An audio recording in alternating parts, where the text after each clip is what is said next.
The sea at night has a way of making things ambiguous. By day, the shore belongs to maps, tides, officials, fishermen, dock workers, and border guards. By day, everything is in its place. Piers, lists, harbors, boats, watchmen, forms, seals, orders. But at night, the shore begins to belong to doubt. In the dark, water ceases to be merely water and becomes a surface on which anything can appear. A boat without lights, a cargo without a name, a man without a past, a body without a destiny. The waves at the edge of the land breathe evenly and dully, as if the sea knows too much and never explains anything to the end. And if somewhere in the distance a great war is underway, if a whole continent is already cracking under bombs, trains, staff decisions, and cemeteries, then the quiet wash of the water at the shore begins to sound almost sinister. Because it is precisely at such hours, when it seems as though nothing is happening, that history sometimes makes its boldest moves. By the spring of 1943, the war had long ceased to be, for Europe, merely a chain of battles. It had become a machine in which everything depended on the next step, the next mistake, the next illusion one might force the enemy to believe. North Africa was approaching its conclusion. The Allies were no longer thinking about whether they would ever be able to move into a major offensive. They were thinking about where exactly to strike so that the blow would become not merely movement forward, but a turning point. And the more carefully they studied the map of the Mediterranean, the more insistently the same island rose before them: Sicily. It was almost too obvious. That was precisely why Sicily was not only a convenient target, but a trap. Any intelligent German staff officer bent over a map would be bound to reach the same conclusion, which meant that if the Allies truly intended to land there, they needed to make the enemy doubt even his own certainty, at least for a while. It was for precisely this reason, to conceal preparations for the invasion of Sicily, that British intelligence launched one of the most famous deception operations of the war, Operation Mincemeat, part of a broader system of deception before Operation Husky. The idea itself was not merely clever. It was strange to the point of unease. To convince the Germans that the main Allied blow would fall on Greece and Sardinia rather than Sicily, the British decided to place before them not a message, not a radio transmission, not an agent, but a dead man. And not just any corpse, but the body of an officer with a name, a rank, a love story, pockets, letters, bills, keys, traces of a life, and, most importantly, documents suggesting an invasion supposedly found on him after his death at sea. Plans like this are not born from imagination alone. They are born in offices where people have lived too long beside war and know that plausibility is stronger than invention, if invention knows how to disguise itself as ordinary life. Several British officers and intelligence staff began discussing not simply what papers to place before the enemy, but what kind of dead man the Spaniards would believe, what sort of body a German intelligence officer would want to read, and what would make a headquarters man in Berlin say to himself, "Yes, this feels true." He could not be too polished. He could not be too heroic. He could not be flawless. On the contrary, he had to be irritatingly ordinary. That was the central subtlety of the operation. The false man had to be boringly real. He needed a name that did not stand out. He needed a woman who wrote to him. He needed bank notices, receipts, keys, service papers, club tickets, all the little clutter that no one bothers inventing if they are trying to deceive. And that is precisely why it works. Thus there appeared Major William Martin of the Royal Marines, more precisely, according to the legend, a captain acting as a major. A position was devised for him that would plausibly explain why he was carrying papers of such significance. A pocket litter was created for him, the collection of small things that make a person feel alive. He was given a fiancée. Her photograph went into his wallet. The letters were written so that they felt warm, but without literary polish. Everything had to sound like ordinary life, unaware that it had become part of a war. But no matter how detailed the biography, no matter how carefully the receipts and love letters were arranged, none of it meant anything without a body. And this is where the story grows especially heavy. Because the body was not symbolic. It belonged to a real man named Glyndwr Michael, a poor Welshman who had died in London. In life, he had been neither an officer nor a hero, nor anyone about whom anyone expected films to be made. After death, his body was chosen for the operation because the circumstances of his death and the condition of his body could plausibly be tied to the story of a man who had died after a crash at sea. The British consulted a pathologist so that the medical details would hold together and to estimate how convincing the body would appear under Spanish examination. It is impossible to look at this episode without inner resistance. Yes, this was a war against Nazi Germany. Yes, the operation might reduce casualties in the coming invasion. Yes, the logic of total war had already torn apart the boundaries of ordinary morality. And yet the fact remains, British intelligence took the body of an obscure man and made it into an instrument. Not a trophy, not a symbol, but an instrument. He was given another man's name, another man's fiancée, another man's letters, another man's uniform, and another man's posthumous purpose.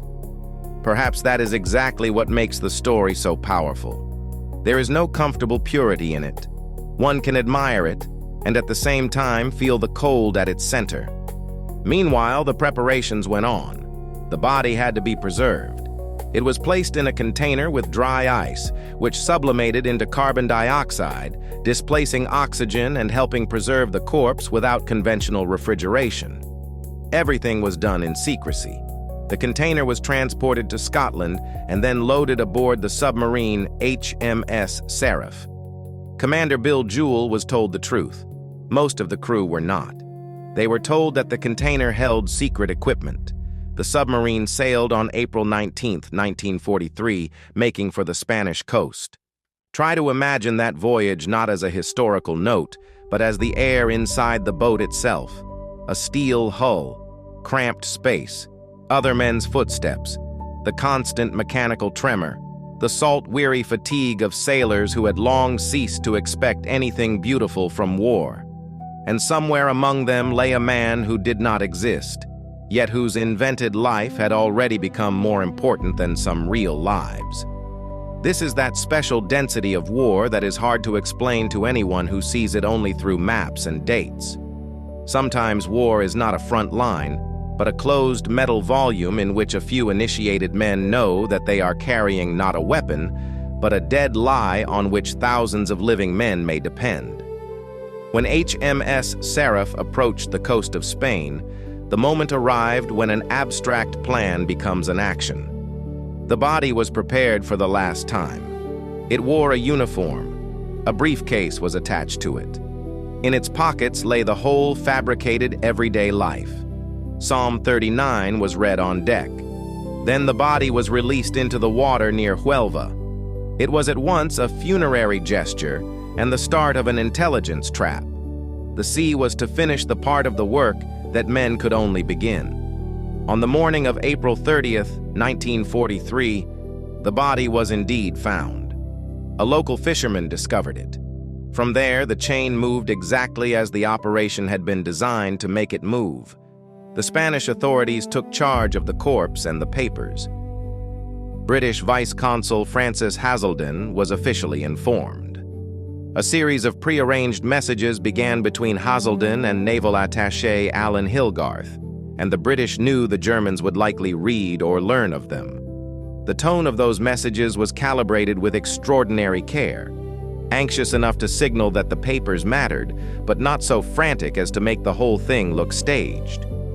On May 1st, the Spaniards carried out an autopsy. The British feared that if the doctors were too meticulous, they might discover something that would damage the legend. But here, too, the operation passed through the narrow channel between calculation and luck. The examination did not destroy the general picture. Major Martin was accepted as a man who had died at sea. He was later buried in Huelva with military honors. and the briefcase, meanwhile, had begun to live a life of its own. Huelva was important to the Germans. The Abwehr agent Adolf Klaus operated there, and the town had already long been a place where neutral Spain and German intelligence touched one another more closely than neutrality ought to have allowed. The documents in the briefcase were carefully opened and examined. The Spaniards tried to return them in a condition that looked almost untouched from the outside. But the essential thing had already happened. The information had gone where it needed to go. The Germans read what the British wanted them to read. And what did they read? Not a crude forgery, but a documentary fabric into which hints had been woven suggesting a coming Allied invasion of Greece and Sardinia. Sicily was present in the papers, but precisely as a distraction, as a target too obvious to be the real one. That was the subtlety. The Germans were not being asked to believe the impossible. They were merely being nudged to distrust the obvious and look eastward. It worked better than the British could have openly hoped.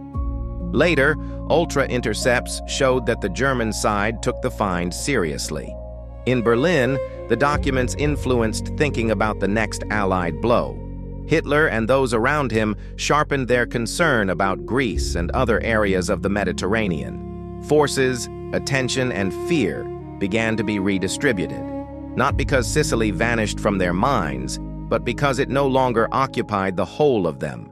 And in war, divided attention is already a kind of defeat. On the 14th of May, 1943, British intelligence intercepted a German message showing that the operation had succeeded. And later, Leslie Hollis sent Churchill the short phrase that would become almost legendary: "Mincemeat swallowed rod, line, and sinker." That was one of those rare moments when intelligence did not merely hope, it knew. The enemy had taken the bait whole. Then the war took the next step. On July 10, 1943, the Allies landed in Sicily in Operation Husky. It would be far too crude and far too convenient to say that everything succeeded solely because of a body washed ashore in Spain. That is not how major campaigns work. They are made by fleets, air forces, armies, supply lines, staff coordination, thousands of calculations, and millions of tons of material. But it would be equally wrong to dismiss mincemeat as a beautiful side story without serious weight. Its significance lay precisely in changing the enemy's mind before the landings, shifting the balance of his expectations, making him think differently than he would have thought without intervention. That is exactly what happened.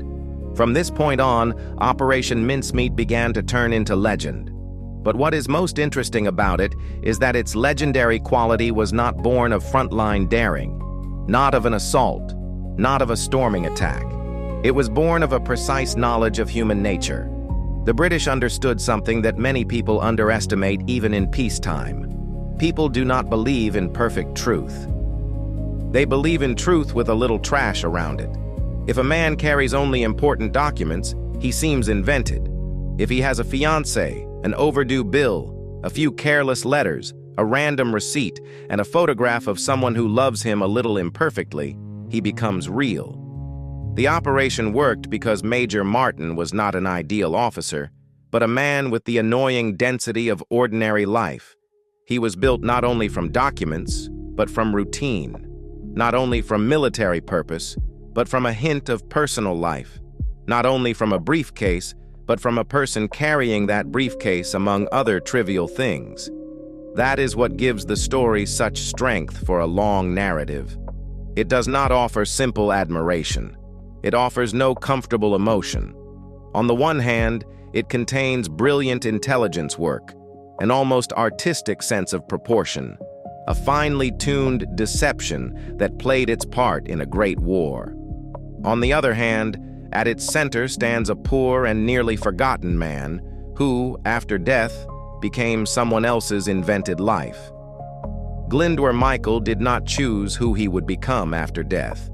William Martin never lived, yet proved more convincing than many living men, and war used both of them. Later, after the war, the story would begin its own cultural afterlife. In 1953, Ewan Montague published The Man Who Never Was, and in 1956 it became a film. Later came more studies, books, artistic retellings, museum exhibits, and memorial inscriptions. In 1998, the gravestone in Huelva was altered so that it finally included the true name of the man whose body had been used for the operation, Glyndwr Michael. It was a late, belated acknowledgement that behind the fictional major, there had always stood a real, poor, and nearly erased human being. Perhaps that late gesture completes the story better than anything else. Because in the end, The Man Who Never Was is not only the story of a man who was invented, it is also the story of a man whom the world took far too long to remember. And only after the noise of war had long passed could it turn back and admit that behind the flawless intelligence operation stood a nameless death. That is why this story does not age. It endures not only because of espionage daring, it endures because of doubleness. Because one can admire the plan and still feel moral cold. Because one can acknowledge the operation's strategic value and still refuse to call it clean. Because war can do more than break bodies, it can redistribute identities. And perhaps that is exactly how great war stories ought to sound, not as comfortable legends, but as mature narratives in which victory almost never emerges from the darkness unstained. Because one night the sea carried to shore a man who did not exist, and behind him, great history began to move.